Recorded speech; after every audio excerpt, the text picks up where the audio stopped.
Very warm welcome to the Heron Academy. मैं शिवा तहे दिल से आपका स्वागत करती हूँ हमारे इस प्यारे से यूट्यूब चैनल पर। तो बच्चा पार्टी कैसे आप सब, आई होप आप सब बढ़िया होंगे। और जैसा कि आपको पता है हमारा 11th क्लास का second chapter biological classification start किया हुआ है हमने, जिसमें हमारे ऑलरेडी 16 चैप्टर कंप्लीट हो चुके हैं। और आपको जानकर खुशी होगी कि हम अपने इस चैप्टर के आखिरी पड़ाव पर आ चुके हैं। तो बच्चा आज हमारी जो क्लास है, क्लास नंबर जो जो लेक्चर नंबर रहेगा 17, जिसमें आज आप पढ़ने वाले हो आपके एनसीईआरटी का जो लास्ट टॉपिक है virus, viroids, prions and lichens, उसके बारे में हम यहाँ पे पढ़ने वाले हैं। और आज की जो हमारी क्लास रहेगी वो कुछ इस तरीके से रहेगी कि आज इस क्लास में हम अपने 15-20 मैक्सिमम 25 मिनट में हम क्या कर लेंगे, अपने वायरस वाला जो पोर्शन है पहले उसको कवर कर लेंगे। और फिर जो उसका बाद आपका जो वायरस के बाद जो वायरोइड, प्रायोन्स और जो लाइकेन्स है उसको उसके लिए अलग से वीडियो ले आएंगे। मतलब कि फिर ज़्यादा हो जाएगा, और वही है कि ज़्यादा हो जाएगा तो आप थोड़ा समझने में थोड़ा आलस करते हो, लंबी वीडियो नहीं देखते हो। तो उस चीज़ को देखते हो मैंने क्या किया है, इस वीडियो में वायरस को ले लिया है। और नेक्स्ट की जो हमारी 15-20 मिनट की वीडियो रहेगी उसमें मैं वायरोइड, प्रायोन्स और लाइकेन को कंप्लीट कर दूंगी विद एनसीईआरटी।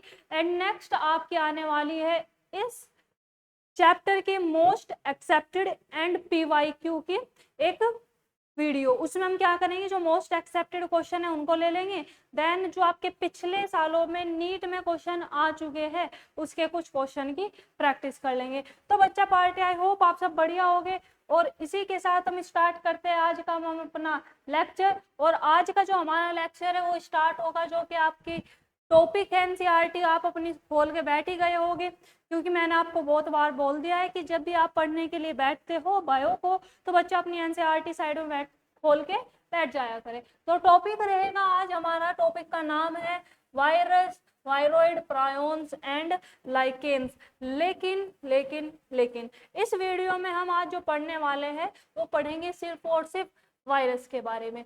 इस वीडियो में हम वायरस के बारे में इसका बिल्कुल इतनी अच्छी तरीके से, इतनी बेहतरीन तरीके से मैं आपको वायरस के बारे में जो जो एनसीईआरटी ने आपको बता रखा है बहुत ही सिंपलेस्ट, बहुत ही इजी वे में मैं आपको समझाने वाली हूँ। अभी आपके पास अपनी वीडियो को पॉज करके एनसीईआरटी को एक बार रीड करके देख लो, कुछ भी तुम्हारे भाई समझ में नहीं आएगा। लेकिन ये तुम्हारे 15-20 मिनट मुझे दे दीजिए, और 15-20 मिनट के बाद आप दोबारा से एनसीईआरटी को रीड करना, तुम्हारा वर्ड टू वर्ड आपकी एनसीईआरटी आपको समझ में आ जाएगी। तो देखते हैं बच्चों हम हमारी जो एनसीईआरटी आपको क्या कहने की कोशिश करती है। तो बच्चा क्या होता है कि जो आपका ये, एक मिनट रुकेंगे, आई थिंक आपको अच्छे से विजिबल नहीं है, अब होगा।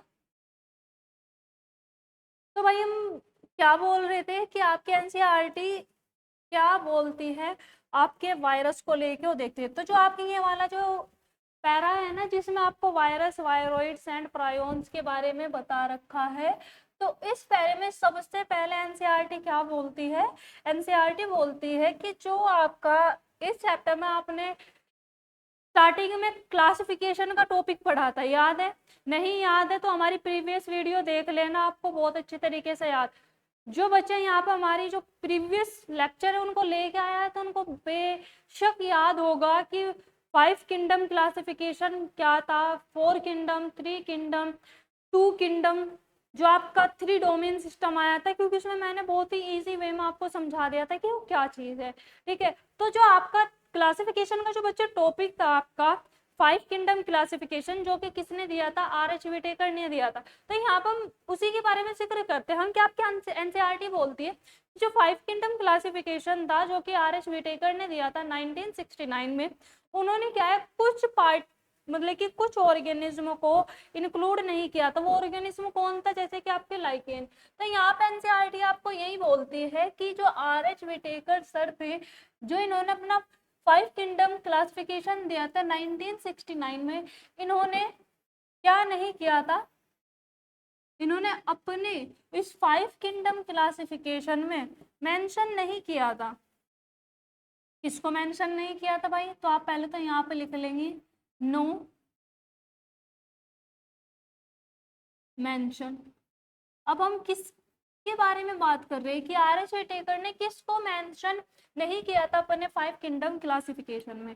तो इन्होंने एक तो मेंशन नहीं किया था लाइकेन को, एक तो इन्होंने मेंशन नहीं किया था, आई थिंक ये कलर आपको विजिबल नहीं है, चलो कोई नहीं, कलर हम दूसरा ले लेंगे।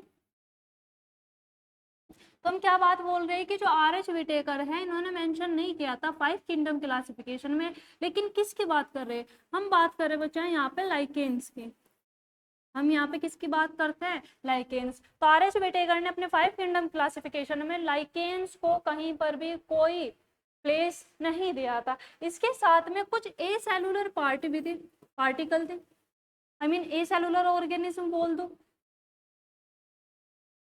ए सेलुलर। और में ए सेलुलर कौन थे, अगर हम बात करते हैं कि हम किस कौन से ए सेलुलर ऑर्गेनिज्म की बात कर रहे हैं, तो इसमें आप क्या जाते हैं बच्चे, वायरस, फिर आपका आ जाता है इसमें वायरोइड, वायरोइड्स, एक आपका इसमें आ जाता है प्रायोन्स, एक आपका इसमें और क्या आ जाएगा, प्रायोन्स। तो इनके बारे में आर एच विटेकर ने अपने 5 किंगडम क्लासिफिकेशन में जिक्र नहीं किया था।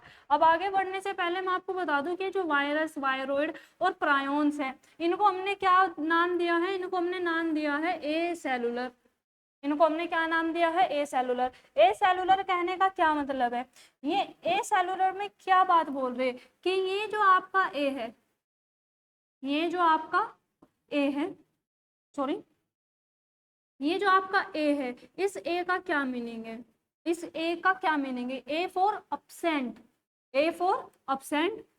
नेक्स्ट क्या लिखा हुआ है, सेलुलर। तो वे ऑर्गेनिज्म जो जिनमें सेल अब्सेंट होती है, मतलब कि जो सेल से मिलकर नहीं बने हुए हैं, उनको हमने क्या नाम दे दिया, acellular. It means virus, viroid and prions ये सेल से मिलकर नहीं बने होते हैं, virus, viroid and prions cell से मिलकर नहीं बने होते हैं। लेकिन यही अगर हम बात करते हैं लाइकेन्स की, ऑलरेडी थोड़ा बहुत आपको लाइकेन्स के बारे में पता भी होगा। लाइकेन्स क्या करता है, लाइकेन्स क्या है, ये आपका सिम्बायोटिक एसोसिएशन होता है एल्गी एंड फंगस का। ऑलरेडी हम इसके बारे में थोड़ा सा जिक्र कर भी चुके हैं और यहाँ पे इसको हम अच्छी तरीके से देख लेंगे कि लाइकेन्स के बारे में आपके एनसीईआरटी ने क्या क्या यहाँ पे आपको बताने की कोशिश की गई है, लेकिन एनसीईआरटी आपको क्या बताना चाह रही है। तो बच्चा हमें करना क्या है, यहाँ पे देखो ये जो टॉपिक है आपको यहाँ पे सिर्फ यही करना है। पहले तो आपको समझ लेना है कि इस टॉपिक में सबसे पहले जो स्टार्टिंग की गई है, स्टार्टिंग के जो 2-3 लाइन है उसमें क्या लिखा गया है कि आर एच विटेकर ने जो 5 किंगडम क्लासिफिकेशन दिया था, अपने 5 किंगडम क्लासिफिकेशन में इन्होंने मेंशन नहीं किया था। अब मेंशन नहीं किया था, चलो एक बार हम आर एच विटेकर के 5 किंगडम क्लासिफिकेशन के बारे में बात करते हैं। यहाँ पे साइड में बताते हो, अगर कोई बच्चा ऐसा है जिसने अभी तक 5 किंगडम क्लासिफिकेशन नहीं पढ़ा है तो देख लेंगे। बात किसकी कर रहे हैं हम यहाँ पे, 5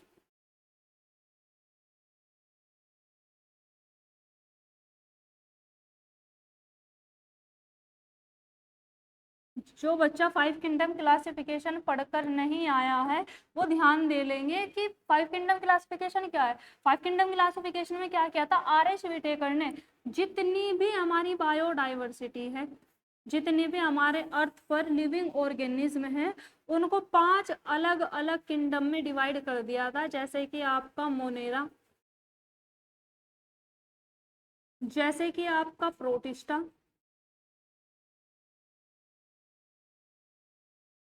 जैसे कि भाई आपका फंजाई, फंगी बोलते हो जिसको आप,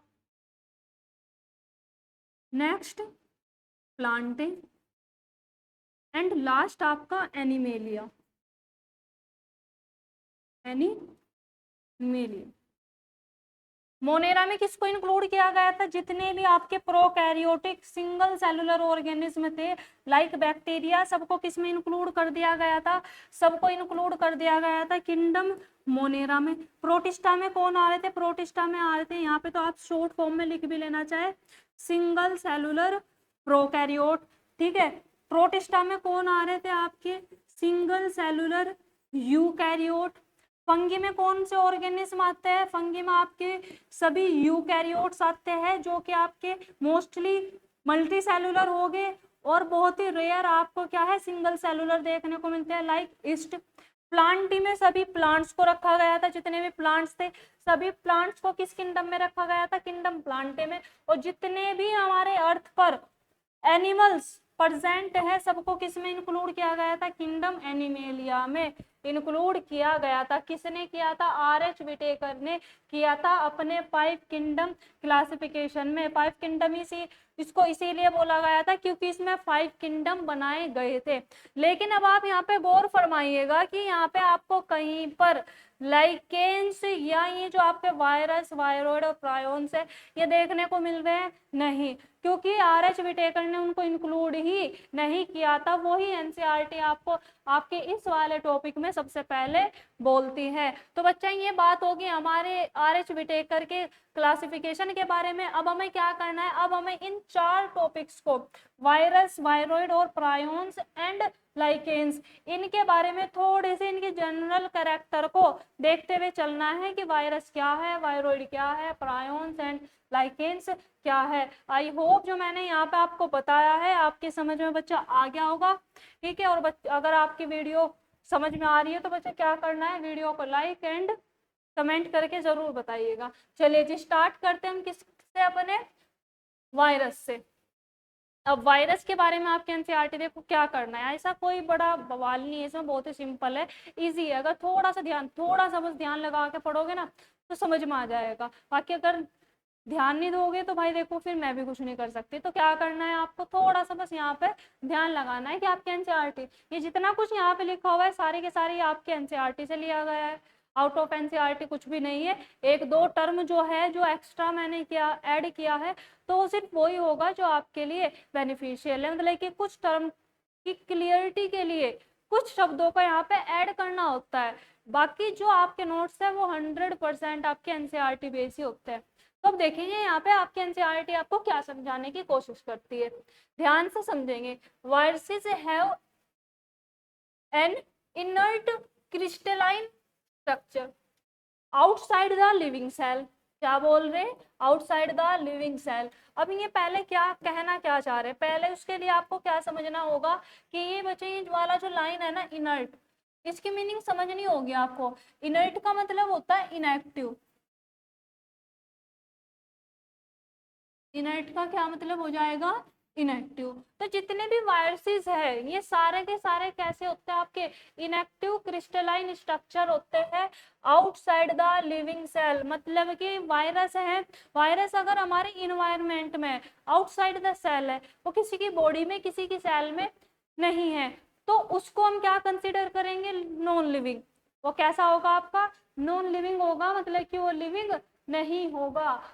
यहाँ पे आपको क्या बोल दिया है, नॉन लिविंग या इनर्ट शब्द यूज कर दिया है कि वो आपका इनएक्टिव होगा, नॉन लिविंग होगा अगर वो सेल से बाहर होगा। लेकिन यही अगर एक बार आप क्या करते हो, सांस लिया, जैसे ही आपने सांस लिया और अगर आसपास एयर में कोई वायरस है तो जैसे ही आपने सांस लिया वो आपकी बॉडी के अंदर, और वो फिर कहाँ चला जाएगा, सेल में चला जाएगा। और सेल में जाने के बाद आपके सेल की जितनी भी मशीनरी है, मशीनरी का क्या मतलब है कि सेल के अंदर जितने भी फंक्शन, फिलहाल मेरी सेल है, मेरी सेल में जितना एटीपी सिंथेसिस हो रहा है, रेस्पिरेशन हो रहा है, कुछ भी हो रहा है, सारा का सारा किसके लिए हो रहा है, मेरे लिए, मेरी बॉडी को मेंटेन करने के लिए। लेकिन अगर क्या होता है, जैसे ही मैंने सांस लिया, ठीक है, या पानी के थ्रू या किसी भी माध्यम के थ्रू वायरस मेरी बॉडी के अंदर चला जाता है तो मेरी सेल पे क्या कर लेगा, एक तरीके से कब्जा कर लेगा। और जो मशीनरी, जो फंक्शन मेरी सेल में अब तक मेरे लिए चल रहे थे, अब वो किसके लिए होंगे, वायरस के लिए होंगे। और वायरस उससे क्या करेगा, अपने आप को रेप्लिकेट करेगा। देखो वायरस किस तरीके से इन्फेक्ट करता है, वायरस हमारी सेल में जाएगा और वायरस अपने जेनेटिक मटेरियल को हमारी सेल में क्या कर देता है, इंजेक्ट कर देता है। फिर जैसे ही उसका वायरस का जो जेनेटिक मटेरियल है वो हमारी बॉडी, हमारी सेल के अंदर इंजेक्ट होगा और रेप्लिकेट करना स्टार्ट कर देगा, और रेप्लिकेट करके अपने जेनेटिक मटेरियल को कई ज्यादा गुना वो बढ़ा लेता है, ठीक है, जिससे मतलब कि पूरी पॉपुलेशन बन जाती है किसकी, वायरस की। और एक टाइम ऐसा होगा कि जब एक सेल के अंदर वायरस की पॉपुलेशन बढ़ जाएगी, हमारी जो सेल है वो क्या कर जाएगी, ब्रस्ट सेल हमारी क्या कर जाएगी, ब्रस्ट, और जैसे ही सेल ने ब्रस्ट किया उसके अंदर जितने भी रेप्लिकेट हुए थे वायरस वे क्या करेंगे, फिर हमारे जो नेबरिंग सेल होगी, जो आसपास की सेल होगी, वो उनको भी क्या कर देता है, इन्फेक्ट कर देता है। जैसे कि आप, एक वायरस है जिसको हम बोलते हैं इन्फ्लुएंजा, जिससे क्या होता है, कॉमन कोल्ड होता है। इसको तो नॉर्मली देखो मैं सभी जानता है, इजी समझ जाओगे। ऐसे तो वायरस बहुत भी है, बहुत है, लेकिन आप इन्फ्लुएंजा वायरस के बारे में समझिए। जैसे ही वो हमारी बॉडी में जाएगा जुकाम हो जाता है। अब एक बार अगर एक बार कॉमन कोल्ड हो गया, ठीक है, तो उसके बाद वो 10-15 दिन से पहले वो ठीक नहीं होता है। क्यों? क्योंकि जैसे ही वो इन्फ्लुएंजा वायरस हमारी सेल के अंदर गया, वो बहुत ही मल्टीपल तरीके से क्या करता है, अपनी पॉपुलेशन को बढ़ाता है। बहुत ही रैपिड सेल तो कहाँ ही है, उसमें बहुत ही रैपिडली डिवीजन होता है, उसका रेप्लिकेट करता है ना वो अपने डीएनए को, तो और बहुत ही रैपिडली अपने क्या करता है, रेप्लिकेशन की प्रोसेस करता है, जिससे हमारी सेल के अंदर कई मिलियंस ऑफ वायरस का नंबर बढ़ जाता है। मतलब कि वो बहुत ही तेजी से अपने नंबर को बढ़ाता है, और इसी वजह से क्या है, जुकाम बहुत जल्दी से ठीक नहीं होता है। क्योंकि उस एंटीबायोटिक लेने के बाद भी, एंटीबायोटिक तो क्या, जैसे हमने मान लो मेडिसिन ली, तो उसके बाद भी क्या है, वो ठीक नहीं होता है। बहुत 10-10, 15 महीने तक भी जुकाम ठीक नहीं होता। वो इसी वजह से, क्योंकि जो वायरस है ना, वो बहुत तेजी से क्या करता है, अपने नंबर को बढ़ाता है। तो भाई बच्चों, यहाँ पे वही बात आपकी बोली जा रही है कि अगर वायरस क्या है, बॉडी से बाहर है, तो आपका कैसा होगा, इनर्ट होगा। लेकिन यही व्हेन दे इन्फेक्ट, अगर वो क्या करता है, इन्फेक्ट करता है सेल को, जैसे ही उसने क्या किया, सेल को इन्फेक्ट कर दिया, मतलब कि सेल में एंटर कर चुका है, तो उससे क्या होगा, उसे देख लेंगे एक बार।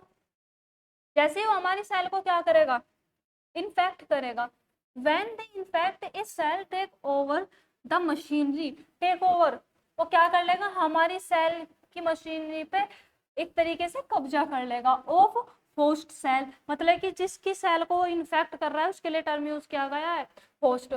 टू रेप्लिकेट देम सेल, मतलब कि जो होस्ट की सेल है उसकी मशीनरी का वो इस्तेमाल करेगा अपने आप को रेप्लिकेट करने के लिए, एंड बाद में क्या करेगा, किलिंग द होस्ट, और होस्ट के जो सेल है उसको बाद में क्या कर देगा, किल कर देगा भाई बच्चों, मार देगा। अब ये तो आपके बारे में यहाँ पे मतलब कि वायरस के बारे में कुछ छोटी छोटी सी बातें बता दी कि वायरस किस तरीके से क्या करता है। अब वायरस को लेके आपके एनसीईआरटी में कुछ साइंटिस्टों का, जो साइंटिस्ट है उनके बारे में बताया गया है, जो साइंटिस्ट हैं उनके बारे में बताया गया है कि किन किन साइंटिस्ट ने वायरस के बारे में रिसर्च की है, किसने डिस्कवर किया था, किसने वायरस का टर्म दिया था, वायरल डिसीज के बारे में क्या क्या किसने क्या बताया। तो यहाँ पे हमारे कुछ साइंटिस्ट हैं, उनके बारे में बच्चा हमें क्या करना है, स्टडी करनी है। जैसे कि सबसे पहले नंबर 1 पे जो यहाँ पे आपको साइंटिस्ट के बारे में जिक्र किया गया है, वो कौन सा साइंटिस्ट है, नाम है इनका डीजे इवानोव्स्की। इन्होंने जो अपनी डिस्कवरी की थी वो कब की थी, 1892। सन याद रखना है बेटे, क्योंकि नीट में आपके सन से भी क्वेश्चन आ जाते हैं कि किस सन में किस साइंटिस्ट ने अपना वर्क किया था। तो जो आपका डीजे इवानोव्स्की थे, साइंटिस्ट है, नाम क्या है इनका, डीजे इवानोव्स्की। इन्होंने जो अपना वर्क किया था वो कब किया था, 1892 में किया था। अब देखते हैं इनके बारे में एनसीईआरटी आपको क्या बोलती है।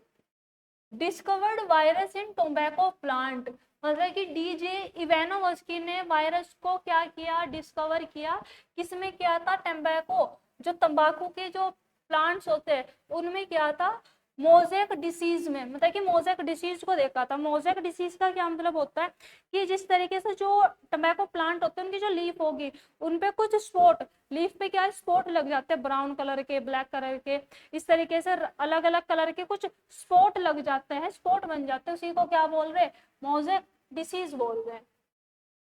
They were smaller than bacteria because they passed through bacteria proof filter. इस लाइन का मतलब समझेंगे, एनसीईआरटी आपको क्या बोल रही है। सबसे पहले क्या बोल दे कि इवानोव्स्की ने वायरस को डिस्कवर किया, ठीक है, डिस्कवर कर दिया। अब इवानोव्स्की ने डिस्कवर किसमें किया था, टोबैको प्लांट में, याद रखना है। टोबैको मोजेक वायरस के बारे में यहाँ पे जिक्र किया जा रहा है। अब बात क्या बोल रहे हैं कि जो वायरस की अगर हम साइज के बारे में बात करें, तो तो as compare to bacteria virus का जो साइज होता है बहुत ही स्मॉल होगा, बहुत ही छोटा होगा, मतलब कि 10 से 100 गुना छोटा साइज होता है वायरस का as compare to bacteria.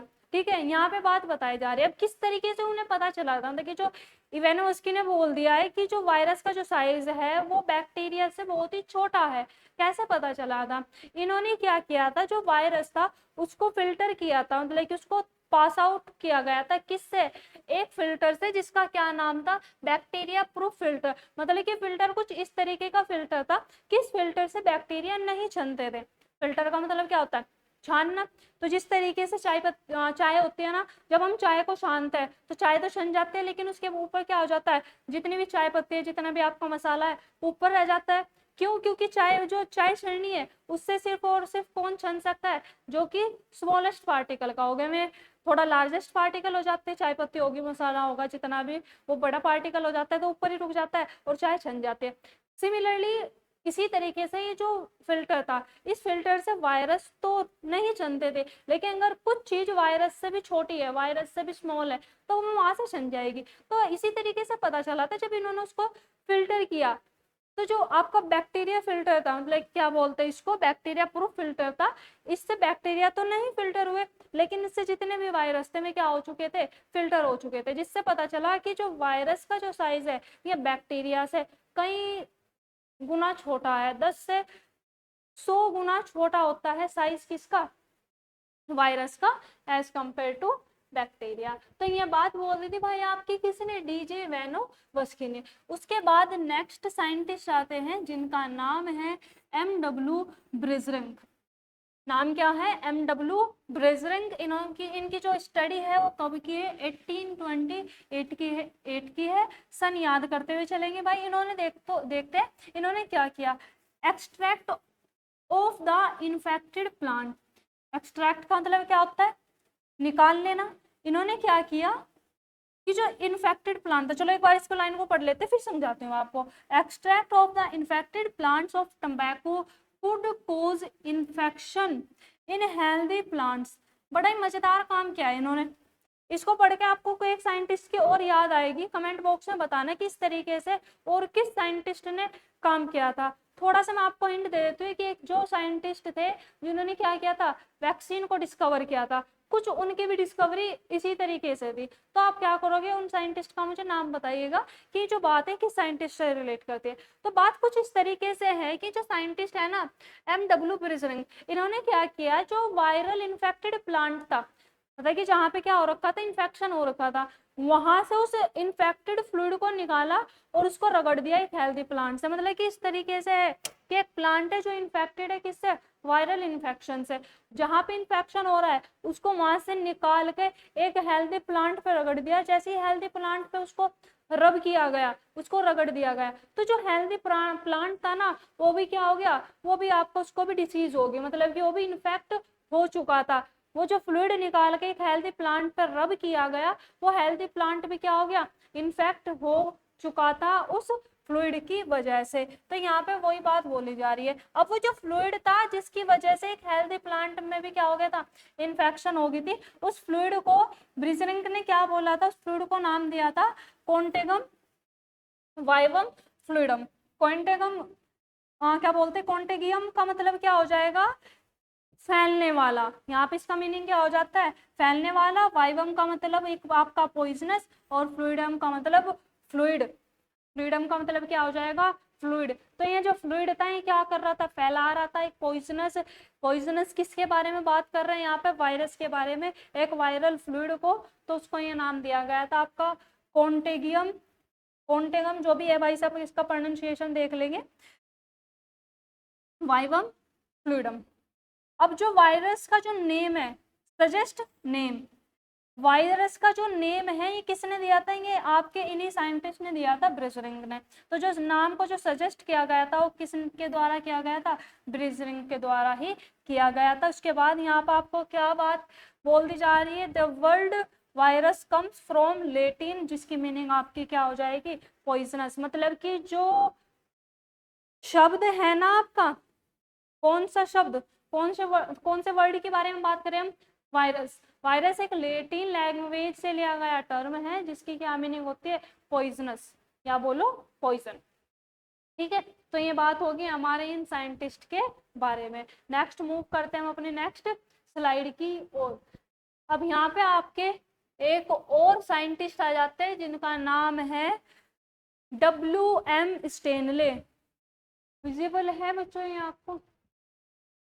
I think अब विजिबल होगा अच्छी तरीके से। तो हम नेक्स्ट यहाँ पे बात करते हैं WM स्टेनले ने। इन्होंने जो अपनी स्टडी की थी वो कब की थी, 1935 में की थी। अब ये क्या बोलते हैं, NCERT में क्या लिखा हुआ है उसको देख लेंगे। showed that viruses could be crystallized and crystals consist largely of proteins। क्या समझाने की कोशिश कर रहे हैं कि अगर हम क्या किया जाए, मतलब कि स्टेनले ने क्या किया, ये जो आपका WM स्टेनले है, इन्होंने क्या किया, वायरस को लिया और उनको फ्रीज कर दिया। जब उनको फ्रीज करके उनके क्रिस्टल बनाए गए, तो क्रिस्टल बनाने के बाद पता चला कि जो आपके वायरसेस होते हैं ये किससे मिलकर बने होते हैं, ये प्रोटीन के क्रिस्टल होते हैं, मतलब कि प्रोटीन से मिलकर बने।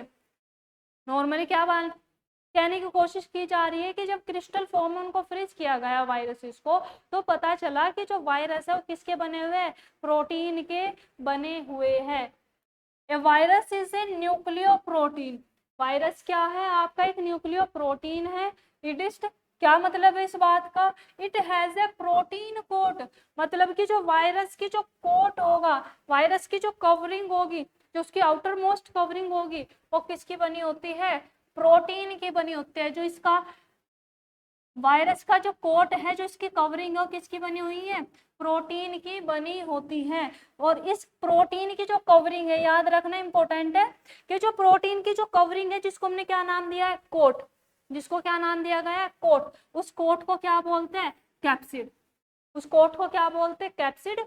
और प्रोटीन की कैप्सिड के अलावा इसमें और क्या देखने को मिलता है आपको, जेनेटिक मटेरियल। और ये जेनेटिक मटेरियल आपका DNA भी हो सकता है, सॉरी RNA भी हो सकता है, और DNA भी हो सकता है। तो कहने की कुल मिला के बात क्या है, स्टेनले ने फ्रीज किया, क्रिस्टलाइज्ड फॉर्म में कन्वर्ट किया गया, पता चला कि जो वायरस है ये प्रोटीन से मिलकर बना होता है। इनकी जो आउटर मोस्ट कवरिंग होगी, जिसको मैंने क्या नाम दिया है, कोट, मतलब कि जो इनका आउटर मोस्ट कोट है वो किसका बना होता है, प्रोटीन का, जिसको क्या नाम दिया गया, कैप्सिड नाम दिया गया। और उस कैप्सिड के अंदर इनका क्या पाया जाता है, जेनेटिक मटेरियल पाया जाता है। और वो जेनेटिक मटेरियल RNA भी हो सकता है, तो जेनेटिक मटेरियल आपका DNA भी हो सकता है। इट मीन्स जो वायरस है वो सिर्फ दो चीज से मिलकर बना होगा, प्रोटीन एंड जेनेटिक मटेरियल, और वो आपके इन दोनों में से कुछ भी हो सकता है। No virus contain both RNA and DNA,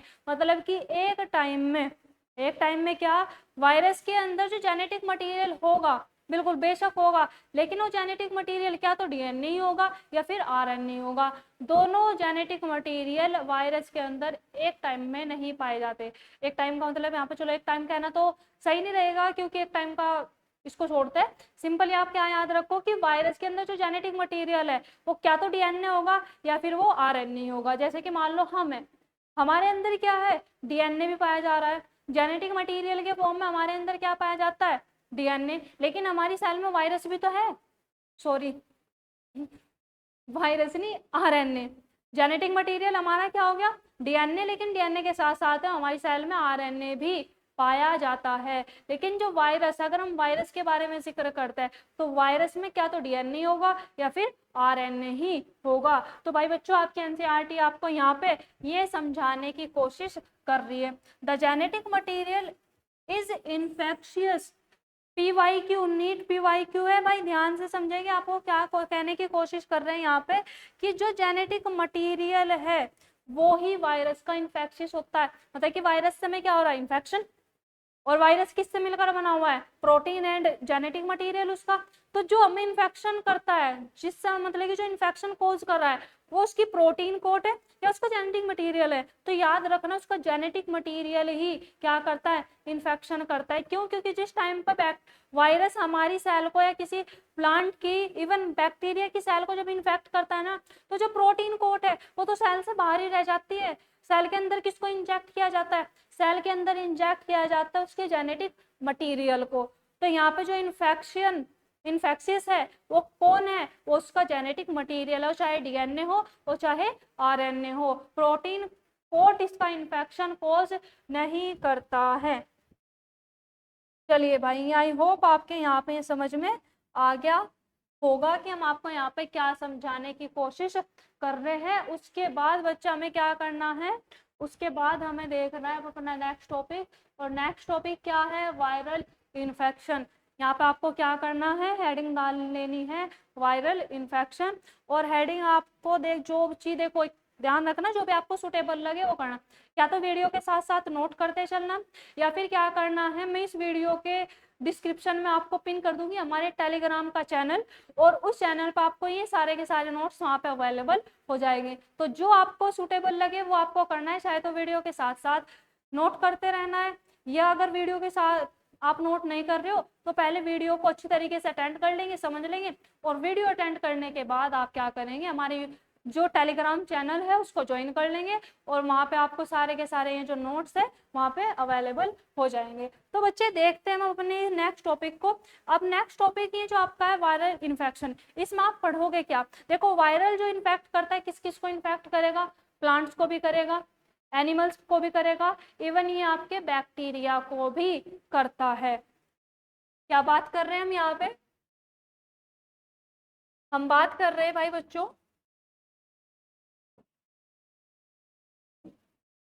ये जो वायरस है, वायरल इन्फेक्शन जो है, इट मीन जो आपके वायरस है ये किस किस को इन्फेक्ट करता है?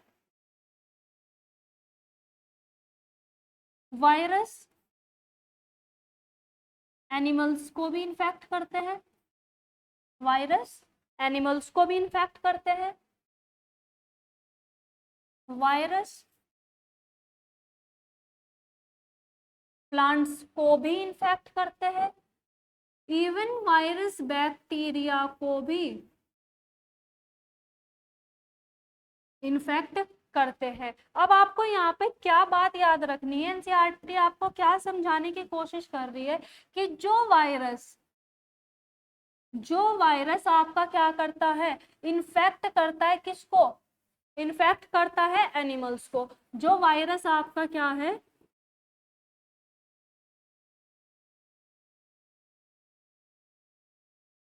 इन्फेक्ट कर रहा है किसको? इन्फेक्ट कर रहा है एनिमल्स को। उस वायरस का जो जेनेटिक मटेरियल होगा वो डीएनए होगा या आरएनए होगा। इसी तरीके से जो प्लांट्स को इन्फेक्ट करते हैं, जो वायरस प्लांट्स को इन्फेक्ट करते हैं उनका जेनेटिक मटेरियल क्या होगा, और जो आपके वायरस बैक्टीरिया को इन्फेक्ट करते हैं उनका जेनेटिक मटेरियल क्या होगा। यहाँ पे आपको बच्चे ये चीज याद करके चलनी है। तो यही अगर हम बात करते हैं कि जो वायरस आपके क्या करते हैं, एनिमल्स को इन्फेक्ट करते हैं, वे आपके सिंगल स्टैंडर्ड वायरस हो गए, मतलब कि उनके अंदर जो उनका जेनेटिक मटेरियल होगा ना वो कैसा होगा? सिंगल स्टैंडर्ड होगा। तो आप यहाँ पे लिख लेंगे हैव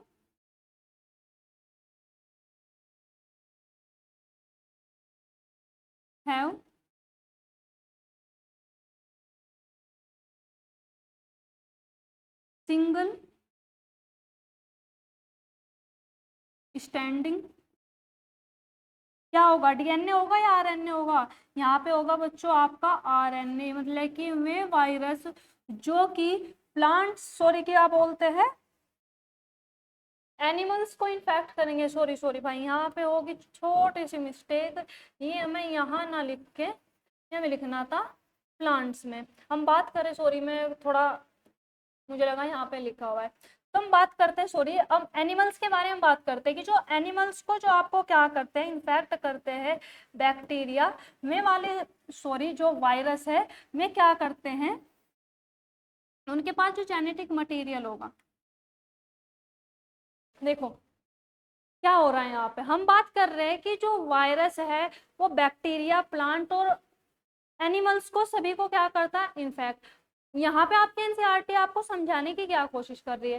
वो आपको यहाँ पे ये समझाने की कोशिश कर रही है कि जो वायरस प्लांट्स को इन्फेक्ट कर रहा है उनका जेनेटिक मटेरियल डीएनए होगा या आरएनए होगा। जो वायरस आपके बैक्टीरिया को इन्फेक्ट करते हैं उनके पास उनका जेनेटिक मटेरियल आरएनए होगा या बैक्टीरिया। तो यहाँ पे आपके एनसीईआरटी ये बात समझाने की कोशिश कर रही है और वही हमें यहाँ पे पढ़ना है। तो अगर हम बात करते हैं में वायरस जो एनिमल्स को इन्फेक्ट करते हैं, तो बच्चे उन वायरस के पास उनका जेनेटिक मटेरियल आरएनए भी हो सकता है और डीएनए भी हो सकता है। समझते हुए चलेंगे। यहाँ पे एक मिनट के लिए यहाँ पे थोड़ी सी कंफ्यूजन क्रिएट हो गई थी, लेकिन कुछ नहीं है। हम क्या बात कर रहे हैं कि जो वायरस इन्फेक्ट करते हैं, जो क्या करते हैं, इन्फेक्ट करते हैं एनिमल्स को, उन वायरस में उनका जेनेटिक मटेरियल आरएनए भी हो सकता है और उनका जेनेटिक मटेरियल डीएनए भी हो सकता है। लेकिन अगर हम बात करें कि जो वायरस एनिमल्स को इन्फेक्ट कर रहे हैं जिनका जेनेटिक मटेरियल आरएनए है, ये आरएनए आपका कैसा होगा, ये आरएनए बेटे आपका सिंगल स्टैंडर्ड भी हो सकता है, सिंगल स्टैंडर्ड आरएनए भी हो सकता है। ये आपका सिंगल स्टैंडर्ड आरएनए भी हो सकता है और ये आपका डबल स्टैंडर्ड आरएनए भी हो सकता है। मतलब कि आरएनए दोनों तरीके का मिल सकता है, सिंगल स्टैंडर्ड भी हो सकता है और आरएनए आपका डबल स्टैंडर्ड भी हो सकता है। लेकिन यही अगर हम बात करते हैं किसकी, डीएनए की, तो डीएनए कैसा होगा, डीएनए आपका डबल स्टैंडर्ड होगा। ये आपका डबल स्टैंडर्ड डीएनए होगा। अब हम बात करते हैं किसकी, प्लांट्स की। जो बात अभी मैंने यहाँ पे एनिमल्स में लिख दिया था वो एक्चुअली में किसकी थी, वो एक्चुअल में थी आपके प्लांट्स की। कि जो वायरस आपके क्या करते हैं, इन्फेक्ट करते हैं प्लांट्स को, उनका जो जेनेटिक मटेरियल होगा वो कैसा होगा, वो सिंगल स्टैंडर्ड होता है। इनके पास क्या होता है, have single standing DNA, DNA RNA. यहाँ पर आपको क्या लिखना है, आरएनए।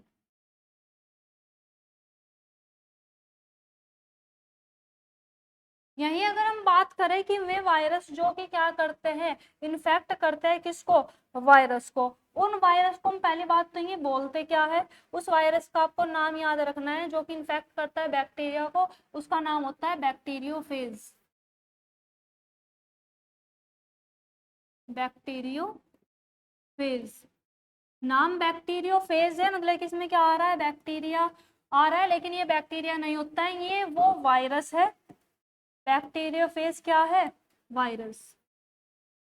ये वो वायरस है जो कि इन्फेक्ट करता है किसको, बैक्टीरिया को। और जो आपका क्या बोलते हैं, बैक्टीरियोफेज है, इसका अगर हम डीएनए की बात करते हैं, इसका जो जेनेटिक मटेरियल है वो कैसा होगा, वो डबल स्टैंडिंग होगा।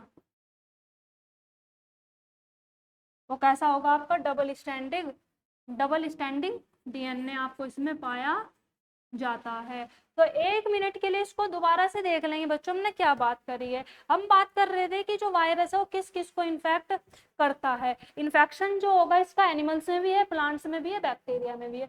जो वायरस एनिमल को इन्फेक्ट करते हैं उनका जो जेनेटिक मटेरियल है वो आरएनए भी हो सकता है, डीएनए भी। डीएनए हमेशा डबल स्टैंडर्ड होगा, ठीक है, और आरएनए आपका सिंगल स्टैंडर्ड भी हो सकता है, डबल स्टैंडर्ड भी हो सकता है। जो वायरस प्लांट्स को इन्फेक्ट करते हैं उन वायरस को आपको में हमेशा कैसे होंगे, सिंगल स्टैंडिंग होंगे, और जो आपका क्या बोलते हैं बैक्टीरिया है वो कैसा होगा, वो आपका डबल स्टैंडिंग होता है। मतलब डबल स्टैंडिंग का मतलब क्या होगा, उसमें डबल आपके थ्रेड पाए जाते हैं। तो ये बात होगी भाई हमारी किसकी, इसके जेनेटिक मटेरियल के बारे में।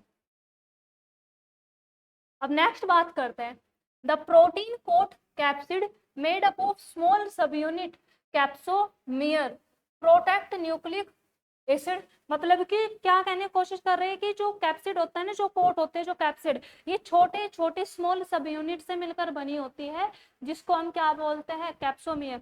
जैसे कि मान लो ये आपका यहाँ पे स्ट्रक्चर देखिए, चलो इसके आपको एनसीईआरटी में दिखाते हो। एनसीईआरटी में ना डायग्राम दे रखा है, तो जब मैं एनसीईआरटी पढ़ाऊंगी वहां से समझ में आ जाएगा ये आपके। फिलहाल आप क्या समझ लो कि जो आपका कैप्सिड है ये छोटी छोटी स्मॉल सब यूनिट से मिलकर बना होता है, जिसको हम क्या नाम देते हैं, कैप्सोमियर। और ये प्रोटेक्ट करता है किसको, न्यूक्लिक एसिड को, क्योंकि उसका जो न्यूक्लिक एसिड है, जो उसका जेनेटिक मटेरियल है, वो तो अंदर है, बाहर क्या है, प्रोटीन की कोट, तो ये उसको क्या करता है, प्रोटेक्ट करता है।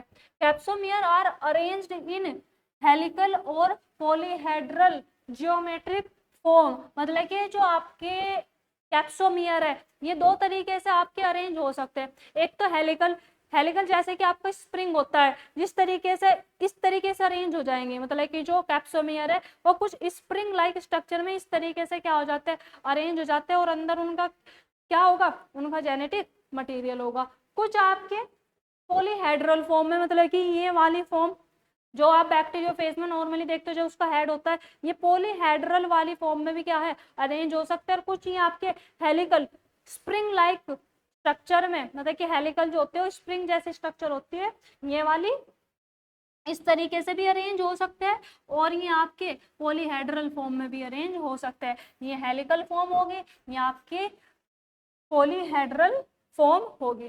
चलिए जी नेक्स्ट देखते हैं अब अपने इसके बारे में। अब यहाँ पे इंपॉर्टेंट है, याद रखिए भाई, आपके यहाँ से क्वेश्चन बन जाता है कि वायरल इन्फेक्शन इन ह्यूमन, मतलब कि जो वायरस है ये ह्यूमंस में कौन कौन सी डिसीज कोज करता है, तो ये याद रख लेंगे आप, मम्स है, स्मॉल पॉक्स है, हर्प है, इन्फ्लुएंजा एंड एड्स, ये सारी के सारी में इन्फेक्शन है जो कि एनिमल में होता है। बात करें अगर हम यहाँ पे प्लांट्स की, तो प्लांट्स में आपका मोज़ेक फॉर्मेशन जो भी मैंने बताया था, लीफ रोलिंग, जो लीफ होती है ना, जैसे कि लीफ है ये इस तरीके से रोल कर जाएगी, मतलब कि रोल ऊपर की साइड या नीचे की ओर क्या कर जाती है, रोल कर जाती है।